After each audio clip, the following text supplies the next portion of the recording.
তেলাওয়াতকৃত আয়াতগুলো সম্পর্কে গত কয়েক মজলিসে আলোচনা হয়েছিল। প্রথম পঠিত আয়াতে আল্লাহ পাক তিনটি গুরুত্বপূর্ণ কাজের আদেশ দিলেন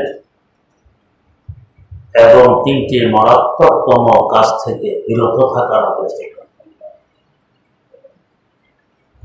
গুরুত্বপূর্ণ তিন কাজের যে আদেশ দিলেন সে তিন কাজ হলো: 1 নম্বর আদল, ইনসাফ; 2 নম্বর ছিল এহসান, ক্ষমা সুন্দর দৃষ্টিতে আরেকজনকে দেখা; 3 নম্বর ছিল আত্মীয় স্বজনদেরকে দান খয়রাত করা। তিনটি কাজ থেকে নিষেধ করেছেন গুরুত্বের সাথে। ওয়ায়ানহা আনিল ফাহশাই ওয়াল মুনকারি ওয়াল বাগি। 3 কাজের প্রথম কাজ হলো ফাহশা। ফাহশা এমন ঘৃণিত ও বর্জনীয় কাজকে বলা হয় যেগুলোকে দিন ধর্ম খারাপ মনে করে, বর্জনীয় মনে করে, অবৈধ মনে করে। রুচিশীল সমাজ এগুলোকে অবৈধ মনে করে, বর্জনীয় মনে করে। যেমন জিনা, ব্যভিচার, ধোঁকা, মিথ্যা, প্রতারণা, লাওয়াতত এবং আল্লাহ থেকে দূরে সরে যাওয়া। এগুলোকে ধর্ম ঘৃণিত মনে করে এবং রুচিশীল সমাজও ঘৃণিত মনে করে। রুচিশীল এজন্য বললাম, কোন কোন সমাজের রুচি নষ্ট হয়ে যায়, যেমন মানুষের রুচি নষ্ট হয়, ব্যক্তির রুচি নষ্ট হয়। রক্ত যদি নষ্ট হয় তো চুলকানি হয়, চুলকালে আরাম লাগে। এই আরাম আমার জন্য উপকারী নয়, ক্ষতিকর। আজকে খুঁজলে চুলকালে আরাম লাগে, কালকে পাঁচটা হবে, পাকবে, ফুলবে, এক সময় দেহ পৌঁছে আমার রু নিয়ে টান দিবে, ক্ষতিকর। তো প্রথমে কেন আরাম লাগছিল চুলকাতে? রক্ত নষ্ট হয়ে গেছে। তো কোন কোন সমাজ এমন আছে পুরা সমাজের রুচি নষ্ট হয়ে গেছে, যেমন বর্তমানের পশ্চিমা বিশ্ব। এরা আস্তে আস্তে দিন থেকে দূরে সরতে সরতে এমন রুচি নষ্ট হয়ে গেছে, এটা বুঝার মতো যোগ্যতাও হারিয়ে ফেলে। আজ উলঙ্গপনা, বেহায়াপনা, বেদাল্লাপনা, জিনা, ব্যভিচার অবাধে চলছে তো চলছে, আইনগতভাবে এগুলোকে বৈধ বলে দিয়েছে। কি পরিমাণ রুচি নষ্ট হয়ে গেছে চিন্তা করুন। যার দরুন আস্তে আস্তে সাংসারিক বন্ধন ভেঙে গেছে। এখন বৃদ্ধ পিতা, বৃদ্ধা মাতা হায় হায় করে কে এদেরকে দেখাশোনা করবে। বাধ্য হয়ে সরকার বুড়া বুড়ির ফার্ম করেছে। আমাদের দেশে যেরকম মুরগির ফার্ম, গরু ছাগলের ফার্ম, হাঁসের ফার্ম খাঁচার ভিতরে থাকে, এর বাইরে যাওয়ার অধিকার এদের নেই, বাইরের জগৎ দেখার মতো সুযোগ এদের নেই। ওদের দেশের বুড়া বুড়িদের এই অবস্থা। ছেলে সন্তান যতই অবাধ্য হোক, যে একাগ্রতার সাথে পিতা মাতাকে দেখবে, বৃদ্ধাশ্রমে চাকরিজীবী, ওয়ার্কার, কর্মজীবী, ও কি ওই একাগ্রতার সাথে দেখবে, মায়া মমতার সাথে দেখবে? কোনদিন নয়। একজন আপনজনের সাথে কথা বলতে তারা দিনকে দিন, সপ্তাহকে সপ্তাহ, মাসকে মাস অপেক্ষা করে আপনজন নেই যে একটু কথা বলে। অথচ আমাদের দেশে এখনো ছেলে সন্তানের সাথে, নাতি নাতকুর সাথে বৃদ্ধ বৃদ্ধা আনন্দে বসবাস করে, কথাবার্তা বলে। ওদের দেশে এই সুযোগ নেই, সব হারিয়ে গেছে জিনা ব্যভিচারের পর আল্লাহ এমনকি লাওয়াকাত পর্যন্ত আইনগতভাবে বৈধ, যাকে আমরা বলি সমকামী। একথা তারা ভাবল না যে পিছনে মারাত্মকতম একটি ইতিহাস সাক্ষী, এর পরিণাম কত ভয়াবহ, এবং বর্তমানে তারা যে গজবে বিপতিত বুঝে আসতেছে। ঈমান থেকে যখন মানুষ দূরে সরে যায় তো নিজের বুদ্ধি শুদ্ধি হারিয়ে ফেলে।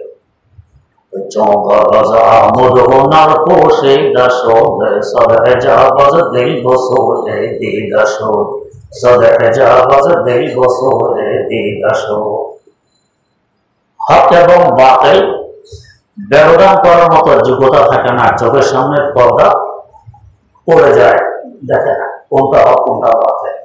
পশ্চিমা বিশ্বের অবস্থা এখন এমনই। পেছনের ইতিহাস তো আপনারা শুনেছেন, এখন আমার কাছে শুনেছেন হয়তো একাধিকবার। আল্লাহ পয়গম্বর সাইয়্যিদানা হযরত লূত আলা নবিয়িনা ওয়া আলাইহিস সালাতু ওয়াস সালামের সম্প্রদায়ের কথা।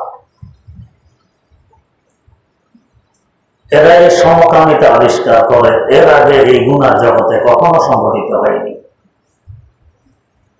আল্লাহ পয়গম্বর জান প্রাণ দিয়ে এদেরকে ফেরানোর চেষ্টা করলেন, বুঝলো না, ফিরল।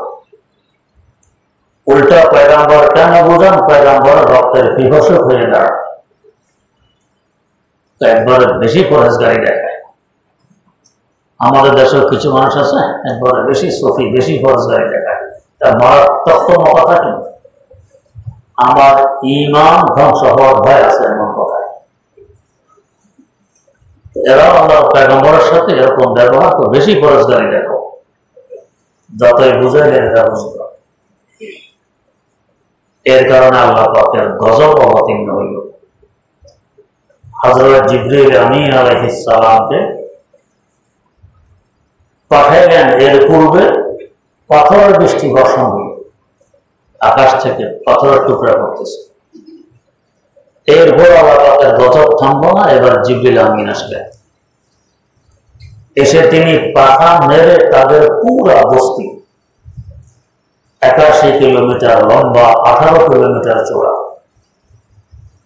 পুরা বস্তি, মানুষ, গরু, ছাগল, হাতি, ঘোড়া, গাছগাছালি, পাহাড় পর্বত সহকারে আকাশ পর্যন্ত উপরে নিয়ে গেলেন।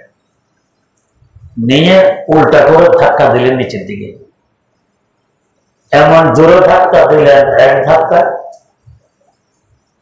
এই জমিনটা 1300 ফিট নিচে নেমে যায়। আপনার জোরে যদি একটা ইট মারেন জমিন যতই শক্ত হোক কিছু না কিছু তো দেবে যাবে। ওনার এক ধাক্কায় 1300 ফিট নিচে নেমে যায়। এতে করে একটি সাগর উৎপত্তি হয়, যে সাগরকে বর্তমানে বাংলায় বলে মরুসাগর, আরবিতে বলে আল বাহারুল মাইয়িত, ইংরেজিতে বলে ডেড সি। আজও এই সাগর জগৎবাসীর সামনে বিদ্যমান। আল্লাহ পাক রেখে দিয়েছেন, দেখো আর শিক্ষা গ্রহণ করো। ঘটনাটি যেমন ঘৃণিত নিম্নমানের,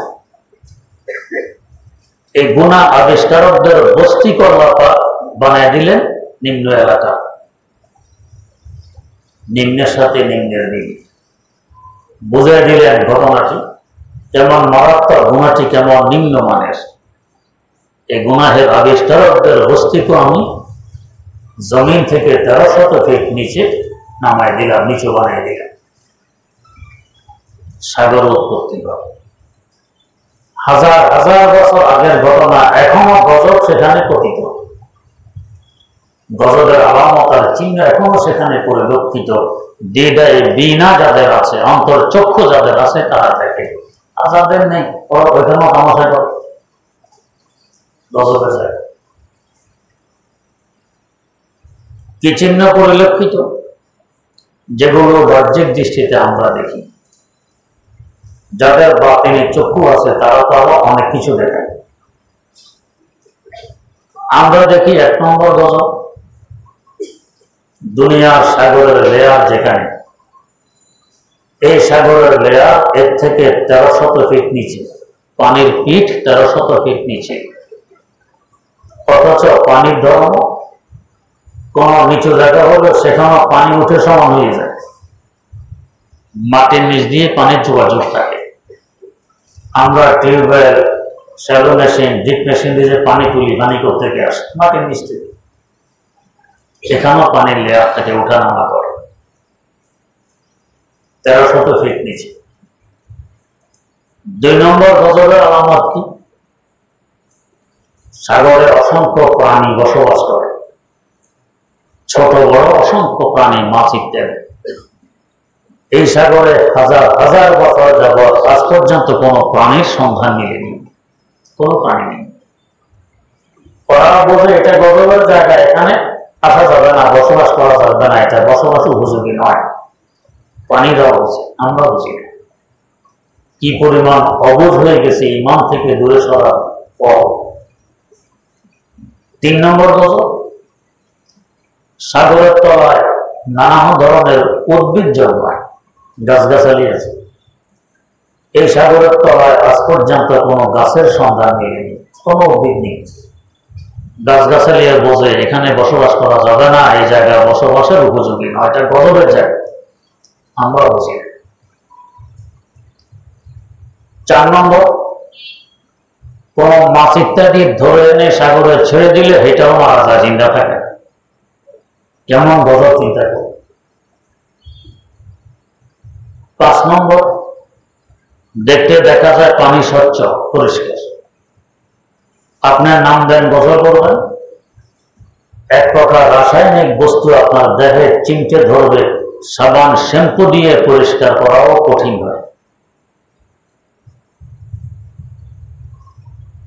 6 নম্বর গজব, এক সাগরের আরেক সাগরের সাথে, এক নদী আরেক নদীর সাথে যোগাযোগ রাখে, এলাকার পরিবর্তন, নামের পরিবর্তন ঘটে। আমাদের দক্ষিণে বঙ্গোপসাগর, আরেকটু পশ্চিমে গেলে হয় ভারত মহাসাগর, আরেকটু পশ্চিমে গেলে আরব সাগর। এক সাগরের সাথে আরেক সাগরের যোগাযোগ, কিন্তু মরুসাগরের সাথে দুনিয়ার অন্য কোন সাগরের যোগাযোগ নেই। গজবের ফল হিসাবে সাগরের উৎপত্তি, যোগাযোগ হবে কিভাবে? 7 নম্বর গজবের আলামত আমরা দেখি, সাগরের পানি লবণাক্ত, লবণের মাত্রা থাকে 3%, বেশির থেকে বেশি কোথাও থাকলে 6%, এর বেশি লবণ থাকে। মরুসাগরে লবণের মাত্রা 26%।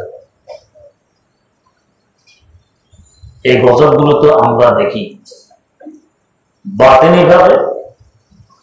আরো কত গজব সেখানে আছে, যাদেরকে আল্লাহ বাতিনি চক্ষু দান করেছেন, তারা দেখেন, আমরা দেখি না। ফল কিসের? সমকামিতার ফল। ইতিহাস যে শুধু আমাদের জানা তা নয়, ইহুদিরাও জানে, খ্রিস্টানও জানে, ইতিহাস তারাও লিখেছে। আমাদের তাফসীর গ্রন্থ এই কথাগুলো আছে, ওদেরও জানা আছে। কিন্তু অন্ধ হয়ে গেলে এখন আর দেখার মতো যোগ্যতা হারিয়ে ফেলে, দেখার মতো যোগ্যতা থাকে না, দেখে ওই গুনাহে তারা আবার লিপ্ত আজ পশ্চিমা বিশ্ব। আল্লাহ পাক নতুন আঙ্গিকে আরেক গজব নাজিল করেছেন, যাকে বলা হয় এইডস রোগ। এই গজবের চিকিৎসা আজ পর্যন্ত আবিষ্কার হয়নি, হয়তো হবেও না, দুঃখে দুঃখে মারা যাচ্ছে। রোগ থেকে বাঁচতে হলে সহজতম পন্থায়, যে কারণে রোগের সৃষ্টি সে কারণ ত্যাগ করুন, রোগ সেরে যাবে। হাসির কথা, এক বেটা আরেক বেটা ছাগল চুরি করে নিয়ে আসছে, ছাগল এনে বাড়ির আন্দর মহলে বেঁধে রেখে বাজারে গেছে মশলা আনতে, জবাই করে খাবে। মশলা এনে পোটলা রেখেছে ছাগলের আওতার ভিতর, সুযোগ পেয়ে ছাগলের তেজপাতা ফোটা সব খেয়ে গেছে। এর মধ্যে ছাগল বাবা খুঁজতে খুঁজতে সব এই বাড়িতে এসে হাজির, বিভিন্ন বাড়িতে ছাগল খুঁজতেছে। এখন স্ত্রী স্বামীকে জিজ্ঞেস করবে মশলা কে খাইলো, কোথায় গেল। তো ছাগলের কথা বলে যদি জিজ্ঞেস করে যে চুরির ছাগল খাওয়ার জন্য যে মশলা এনেছিলেন, মশলা কে খাইলো, কোথায় গেল। আর এক বেটা যেহেতু এই বাড়িতে এসেছে, শুনলে আবার ধরা তো করতে পারে। স্ত্রী কৌশলে জিজ্ঞেস করে, কারণে কারণ আনলো, কারণ খাইল কে, মানে ছাগল খাওয়ার কারণে কারণ আনলো, মশলা আনলো, কারণ খাইল কে, মশলা খাইল কে। স্বামী চোর উত্তর দেয়, এই কারণে সেই কারণ, কারণ ছেড়ে দিন। এই ছাগল চুরি করার কারণে তো ওই বেটা আমাদের বাড়িতে, এই কারণে সেই কারণ, কারণ ছেড়ে দিন। তাতে ছাগল ছেড়ে দাও, বলবো না আমাদের বাড়িতে ছাগল নেই, বাস্তব মা তো ধরা হোক। তো কারণ ত্যাগ করলেই তো অপরাধ থেকে বাঁচা যায়। যে কারণে রোগের সৃষ্টি, ওই কারণ পরিহার করলে রোগ থেকে বাঁচা যায়। কিন্তু ঈমান থেকে দূরে সরে গেলে যা হয় তাই হয়ে চলে। ওই কারণ আরো বেশি করে এদের মধ্যে আনয়ন করে, আইনগতভাবে বৈধতা দিয়ে দেয়। এইটা এখন বৈধ, আইনগত বৈধ। এবং তাদের ধর্মীয় গুরু পোপ, খ্রিস্টান ক্যাথলিক গোষ্ঠীর সবচেয়ে বড় ধর্মীয় গুরুকে বলা হয় পোপ। পোপ ফতোয়া দিয়ে দিয়েছে এটা এখন হালাল। আলিয়াজুবিল্লাহ। হারামকে হালাল করার, হালালকে হারাম করার অধিকার একমাত্র আল্লাহ, অন্য কারো নেই, পয়গম্বরও নেই। আল্লাহ পাকের কাছ থেকে শুনে তারপরে পয়গম্বর উম্মতকে জানায় দেন। কিন্তু পোপ এদেরকে ফতোয়া দিয়ে দিল এখন থেকে সমকামিতা হালাল। তাদের পার্লামেন্টে যখন এই ফতোয়া আনা হইল, পার্লামেন্টের সদস্যরা মনের আনন্দে হাত তালি দিয়ে এটাকে পাশ করে নেয়। এখন পুরুষ পুরুষকে বিয়ে করতে পারে। আল্লাহ পাক এই গজব দিলেন, এখন এইডস রোগ নাই। চিকিৎসা আবিষ্কার করতে পারে না, যে কারণে গজব, কারণ পরিহার করে অটোমেটিক গজব চলে যাবে। আমার আল্লাহ মিলা বন্দা তো তা না, এই কাজ আরো বেশি করে যাতে করার সুযোগ হয়ে যায়, এখন আইন করে দিল এটা বৈধ। ওরা তো মজুবে আলাইহিম হইল, গজব টেনে আনলো। আমাদের দেশে একটা প্রবাদ, তো আমি খেতে পারবো না তোকেও খেতে দিব না, আমি খেতে পারবো না তোকেও খেতে দিব। এদেরও অবস্থা এমন, আমরা শান্তিতে থাকতে পারবো না, ও মুসলিম জাতি তোমাদেরকেও শান্তিতে থাকতে দিব না। ইসলাম মানেই তো শান্তি। যদি বাস্তবে কেউ ষোলো আনা ইসলাম মেনে চলে, তার থেকে শান্তিতে দুনিয়াতে আখিরাতে কেউ থাকতে পারে, কোনো সন্দেহ নেই। এত শান্তি আল্লাহ ইসলামের ছায়া তুলে রেখে দিয়েছে। আমাদের পিছনের ইতিহাস আর সাক্ষী বহন করে। এত শান্তি দুনিয়া কখনো দেখেনি, যত শান্তি ইসলাম যখন প্রতিষ্ঠা লাভ করেছিল তখন দেখেছে। মক্কায় মুকাররমা থেকে হাজার হাজার মুহাজির হিজরত করে মদিনায় মুনাওয়ারায় আসে। আমরা হলে উল্টা তারাই দিই, রিফিউজি এরা কেন আসবে আমাদের এলাকায়, তারাই।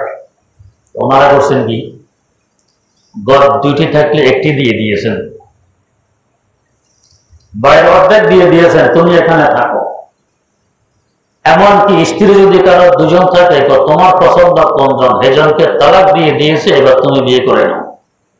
কারণ আরবে তো মহিলার অভাব ছিল, জিন্দা কবর দিয়ে দিত মহিলার অভাব। এর থেকে বড় শান্তি আর কি। 450 কিলোমিটার দূর থেকে অচেনা অজানা এরা হিজরত করে এসেছে, তাদের সাথে এমন মহামলা, এমন আচার আচরণ, এমন উঠা বসা, এমন ব্যবহার, আপনজন থেকে আরো বেশি। আপনজনের সাথে মানুষ এমন ব্যবহার করতে পারে না। তারা দেখা গেছেন বরকত কিসের, ইসলামের বরকত। এর শান্তিতে বসবাস করেছেন তারা। কিন্তু আজ পশ্চিমা বিশ্বে শান্তির বাতাস তাদের গায়ে লাগে না, আমাদেরকেও শান্তিতে দিবে না। কিন্তু একথা বুঝে যদি বলি তোমরা এই আইন করো, সমকামিতা বৈধ, মুসলিম জাহান এটা মানবে না, মুসলমান জাতি এটা মানবে না, এই আইন করতে দিবে না। কৌশলে চোর দুয়ার দিয়ে ঢোকার চেষ্টা করতেছে। সেটা কি, আর এক নাম দিয়েছে ট্রান্সজেন্ডার, লিঙ্গ পরিবর্তন। সেটা কি, তো কোন পুরুষ যদি ভাবে আমি নারী, ব্যক্তি স্বাধীনতা আছে, তার অধিকার আছে, ঠিক আছে, সে নারী। কোন নারী যদি ভাবে আমি পুরুষ, তার ব্যক্তি স্বাধীনতা আছে, তার অধিকার আছে, ঠিক আছে, সে পুরুষ। লিঙ্গ দিয়ে নারী পুরুষ ব্যবধানের প্রয়োজন নেই। এটা হলো নিজের ধারণা উপরে নির্ভর। যে যে ধারণা করবে এই ধারণার উপরে আমরা আইন করবো, হ্যাঁ ঠিক আছে, তুমি নারী, তুমি পুরুষ। তার মানে কি দাঁড়ায়? একজন পুরুষ যদি এখন বলে আমি নারী, নারীর পোশাক আশাক ধারণ করলো, নারীর নাম গ্রহণ করলো, এখন নারী সে বিয়ে করবে আরেকজন পুরুষের সাথে, এও তো বাস্তবে পুরুষ, হেও পুরুষ, এখন সমকামিতা হয়ে যাবে। চোর দুয়ার দিয়ে ঢুকার চেষ্টা। এটা চিন্তা করবো না যে ব্যক্তি স্বাধীনতার একটা সীমা তো আছে। যদি সীমা না থাকে, এখন এক ব্যক্তি দাবি করলো আমি এই দেশের প্রধানমন্ত্রী, তার ব্যক্তি স্বাধীনতা আছে না? দাবি করলো আমি প্রধানমন্ত্রী, যিনি প্রধানমন্ত্রী আছেন ওনাকে মানব না, আমার কথা ওনাকে মানতে হবে। তাহলে সরকার আইন করে যে ব্যক্তি স্বাধীনতা আছে, ঠিক আছে, আপনি এখন প্রধানমন্ত্রী, আগের মন্ত্রী সব নেমে গেলেন গুটি থেকে, মানবে কেউ? তো মাপকাঠি কি কে দিবে মাপকাঠি? তো তেমনি ভাবে নারী পুরুষ হওয়ার দাবি করলে পুরুষ হইতে পারে, পুরুষ নারী হওয়ার দাবি করলে নারী পুরুষ হইতে পারে। একজন দাবি করে আমি এখন থেকে শুয়োর, অধিকার আছে না? তো সরকার বল ঠিক আছে, তুমি এখন শুয়োর জবাই করে হিন্দুরা খ্রিস্টানরা খেতে পারবে। হ্যাঁ, হিন্দুরা শুয়োর খায়, হিন্দুরা খায়, খ্রিস্টানরা খায়। তো যখন তুমি দাবি করছো শুয়োর, তোমার জবাই করে খেতে পারবে। আরেকজন দাবি করলো আমি কুকুর, তো ঠিক আছে, এখন থেকে গু খাও। কুকুরের তো দাবি করার অধিকার আছে, ব্যক্তি স্বাধীনতা দাবি করছো, কুকুরের প্রধান খাবার হলো গু, এবং তুমি গু খাও, ভাত বিরিয়ানি এগুলো খেতে পারবে। একটা মাপকাঠি থাকতে হবে, ব্যক্তি স্বাধীনতার মাপকাঠি দিবে কি? মাপকাঠি দিবেন একমাত্র মানব সৃষ্টিকর্তা আল্লাহ। সৃষ্টিকর্তা ছাড়া মাপকাঠি দেওয়ার ক্ষমতা, যোগ্যতা কারণ নেই। সৃষ্টিকর্তাকে অবজ্ঞা করে এখন প্রথম যিনি এই ধারণা দিলেন, প্রথমে একটা যুবক নারী বানানোর চেষ্টা করলেন। ইতিহাস করে দেখুন 1955 সালের কথা, শেষমেশ যুবক আত্মহত্যা করতে বাধ্য হয়েছে। তাহলে উৎপত্তি যেখানে আত্মহত্যা থেকে, কেমন মারাত্মক ব্যাপার এটা। আর সেটাকে আমরা রাষ্ট্রীয়ভাবে, আইনগতভাবে বৈধতা দিতে চাই। আমাদের মন মস্তিষ্ক, আমাদের আকল, আমাদের বিবেক কোথায় বিদায় নিয়ে গেছে চিন্তা করুন। মানুষই গরু ছাগলের মতো চিন্তা ভাবনা। গরু ছাগলের যেমন তেমন নিয়ম নীতি নেই, আমরা এবং নিয়ম নীতি বহির্ভূত হইয়া গরু ছাগলের ন্যায়, শুয়োর কুকুরের ন্যায় চলতে চাই। এটা কি মানবতার মূল? ওরা তো ধ্বংস হয়ে গেছে, আরো ধ্বংস হবে, হচ্ছে। আমাদেরকে নিয়ে ধ্বংস করতে চায়, চোর দুয়ার দিয়ে ঢুকতে চায়, ট্রান্সজেন্ডার নাম দিয়ে। এটা বোঝা কি? ওইটা নিজের আইন, এটা হলো 100% একটা ধোকা। ট্রান্সজেন্ডার হইল বাস্তবে পুরুষ, সে ভাবে নারী। আর হিজড়া এরকম নয়। হিজড়াকে বলে ক্লিবলিঙ্গ। আমাদের দেশে যারা হিজড়া হিসাবে পরিচিত, পয়সা খোঁজে, গায়ে থামায় থামায় পয়সা খোঁজে, বাস্তবের অধিকাংশ হিজড়া নয়, এটা পুরুষ। পয়সা লোভে এই অবস্থা করে, পয়সা লোভ। আমার আল্লাহ সৃষ্টি করেছেন জাকারেন আর উনসা, পুরুষ এবং নারী, মধ্যখানে কিছু নেই। ক্লিবলিঙ্গ যারা, তাদের আলামতের চিহ্নের মাধ্যমে তাদেরকে শনাক্ত করা যায়। বালেগ হওয়ার পর তো যায়, যদি মুখে দাড়ি গজায় সে পুরুষ, আর যদি স্তন বড় হয় সে নারী, যদি মিন্স আসে সে নারী, মিন্স না আসে সে পুরুষ। সে যদি পুরুষাঙ্গ দিয়ে প্রস্রাব করে সে পুরুষ, স্ত্রীলিঙ্গ দিয়ে প্রস্রাব করলে সে নারী। তার আলামত আছে, চিহ্ন আছে। যদি কোনো চিহ্ন ধরা না যায়, সব দুইটা দুইটা ধরো, একটা নেই। এদেরকে বলে ক্লিবলিঙ্গ। এরাকে বলা হয় আরবি পরিভাষায় খুনসাই মুশকিলা। এরা হলো হিজড়া। এদের ব্যাপার হলো সতর্কতামূলক, তাদেরকে নারী ধরে পর্দা করা লাগবে। যদি এগুলো আমরা না মানতে চাই, তাহলে এতদিন যাবত আপনি আপনার আব্বাকে আব্বা করে আসতেছেন, ইনি আমার পিতা, জন্মদাতা। আবার মনে উঠলো আমি নারী হয়ে যাই, দাবি করলো আমি এখন নারী, এখন আবার মা বললেন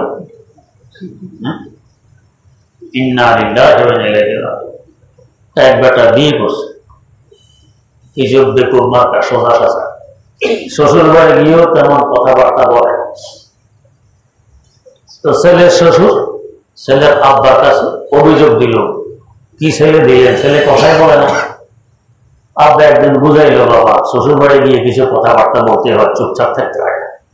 আচ্ছা, ছেলে যাচ্ছে শ্বশুর বাড়ি, মাঠের মধ্যে খালের পাড় দিয়ে হাঁটে হেঁটে যায়। গ্রামগঞ্জে যাদের বাড়ি মাঠে যে খাল থাকে, খালের পাড়ে কি মাটি থাকে না, সমান ক্ষেত সমান মাটি নেই। তো খালের পাড়ে শ্বশুরের ক্ষেত, শ্বশুর ক্ষেতের আগাছা সাফ করে বসে বসে। কথা তো বলতে হবে। কাছে এসে আসসালামু আলাইকুম ভাই সাহেব, কেমন আছেন? শ্বশুর মাথা তো দেখে দেখে জামাই নিয়ে সালাম দেয়। হঠাৎ করে ভাই সাহেব, যাই হোক বলছে এখন বলে, ভাই সাহেব এত বড় খাল, কোনো পারে মাটি দেখি না, মাটিগুলো গেল কোথায়? কথা তো বলতে হবে, আবার শিখাই দিছে। এখন কথা কি, খালের মাটি গেল কোথায়? কোনো পারে মাটি নেই। শ্বশুর জবাব দেয়, একবার মাটি খেয়েছি আমি, আর একবার মাটি খেয়ে ফেলেছে তোর আব্বা। এত মাটি কেন খাইলেন? প্রশ্ন কর। তোর আব্বা খেয়েছে তোর মতো বেকুব জন্ম দিয়ে, আমি খেয়েছি তোর মতো বেকুবের কাছে মেয়ে বিয়ে দিয়ে। এই দুই ভাইয়ের মাটি দুজনে গেছে। আল্লাহ হেফাজত করবো। তো এখন আমাদের একই অবস্থা, যে এতদিন যাবত সে আমার আব্বা, এখন দাবি করলো আমি নারী। এখন ছেলেটা এটা কি বলবে? মা বলবে। যেরকম শ্বশুরে বছর ভাই সাহেব কেমন আছেন, এখন মা। একই বাচ্চা জন্ম দিতে পারবে? কোনোদিনও তো নয়। যে নারী দাবি করলো আমি পুরুষ, সে কি বাচ্চা জন্ম দিতে পারবে? পারবে না। তো কিসের লিঙ্গ বানাইয়া ফিট করতে পারে, এটাও একটা দোকান। এই ফিট করা লিঙ্গ দিয়ে কোনোদিন বাস্তব লিঙ্গের কাজ নিতে পারে না, সম্ভব নয়, এটা দোকান। এতদিন একজন পুরুষ দাবি করতেছে, পুরুষ থাকতেছে পুরুষ হোস্টেলে, হঠাৎ দাবি করে আমি নারী। এখন আইন যদি বলে সে নারী, তাকে নারী হোস্টেলে পাঠাইতে হবে না? তাহলে আগে যারা বাস্তবে নারী হোস্টেলে আছে, ওদের নিরাপত্তা থাকবে? এখন জেলখানা তো এরকম দুই প্রকার, পুরুষের জেলখানা ভিন্ন, নারীর জেলখানা ভিন্ন।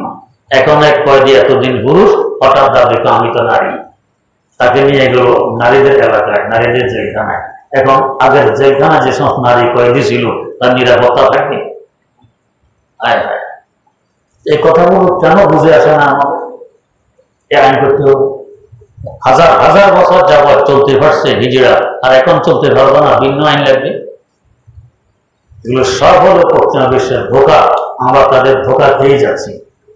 এর কারণ কি? আমাদের মন মস্তিষ্ক তাদের নাপাক পানি দিয়ে দোলাই করা।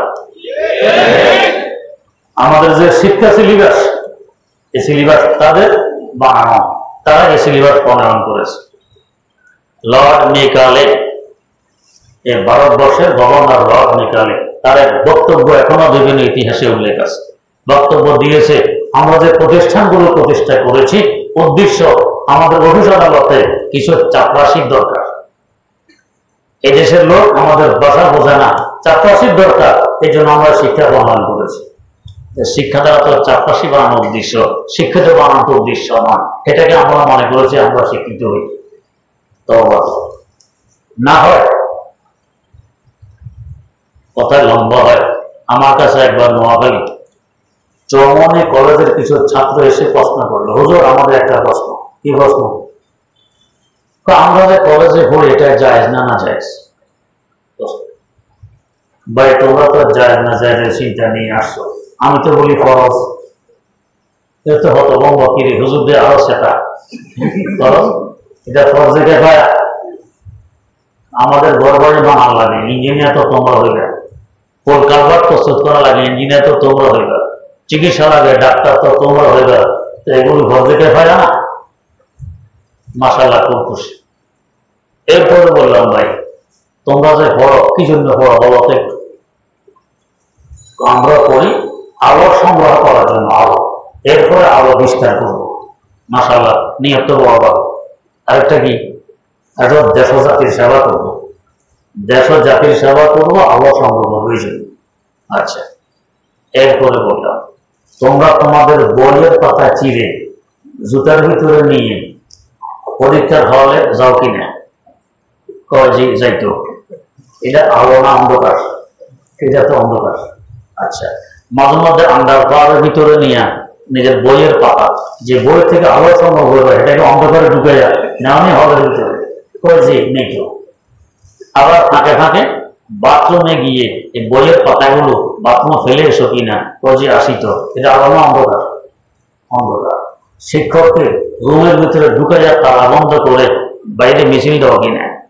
ইট পাটকেল মেরে যে শিক্ষা প্রতিষ্ঠান থেকে আলো গ্রহণ করবে দুয়ার জানালা ভাঙো কিনা? জি ভাঙিত। এটা আলো না অন্ধকার? এগুলি তো অন্ধকার। আলো থেকে ফেলে অন্ধকার থেকে আলো পাওয়া যায়? আলো পাইতে আলোর কাছে যাওয়া লাগে, যেতেছে অন্ধকারে। আলো আসলে কিভাবে? আলো তো আসেনি। আচ্ছা, গেল একটা। আর একটা দেশ ও জাতির সেবা।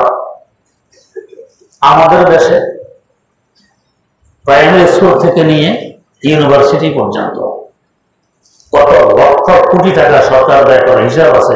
হিসাব নেই। তাহলে হাজার হাজার লাখ কোটি টাকা ব্যয় হয়তো হয়। তোমরা দেখো জাতির সেবা নিয়ে এত লাখ কোটি টাকা তোমাদের পিছনে ব্যয় করতে, তোমরা সেবা করবে। আচ্ছা, এ পর্যন্ত প্লেন বাদ দিলাম, একখান প্লেনে লেজ বানাইছো? পার্সোনালি বানাইতে না পারি নেই। রেলগাড়ি না পারি নেই, মোটর গাড়ি পারি নেই। এগুলো আমরা কি করি? বিদেশ থেকে আমদানি করি। তো তোমাদের পিছনে হাজার হাজার লাখ কোটি টাকা ব্যয় করলাম, এর পাশাপাশি বিদেশ থেকে আবার খরিদ করেও আনলাম। তোমাদের পিছনে টাকা ব্যয় না করে যদি আমরা শুধু টাকা দিয়ে খরিদ করতাম, কয়েকগুণ বেশি খরিদ করতে পারতাম কিনা? পারতাম। তো সেবা হলো না, আর ক্ষতি করলে। যদি সেবাই হইতো তাহলে তো তোমরা প্লেন বানাইতে, মোটর গাড়ি বানাইতে, রেলগাড়ি বানাইতে পারো না কেন? তাহলে এটাও গেল, এটাও গেল। মধ্যখানে জাতির হাজার হাজার লাখ কোটি টাকা নষ্ট করে দিলা। কি লাগবে? আমরা পারি না কেন? সিলেবাস প্রণয়ন করেছে এই জন্য, যাতে আমরা তাদের চাপফাঁসি হইতে পারি, আমরা শিক্ষিত হব, এগুলো আবিষ্কার করব। এই জন্য সিলেবাস প্রণয়ন হয়নি।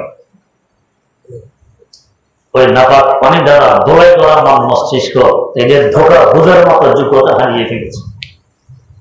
আল্লাহ রাব্বুল আলামিন চোখে আঙ্গুল দিয়ে দিয়ে বলতেছেন, ওয়ায়ানহা আনিল ফাহশা।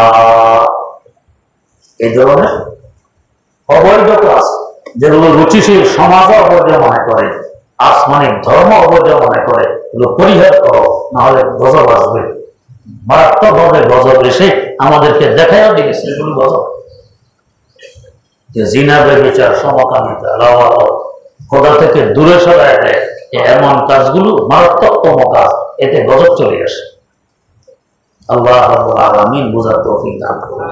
সুবহানাল্লাহি ওয়া বিহামদিহি, সুবহানাকাল্লাহুম্মা ওয়া বিহামদিক, আশহাদু আল্লা ইলাহা ইল্লা আনতা, আস্তাগফিরুকা ওয়া আতুবু ইলাইক।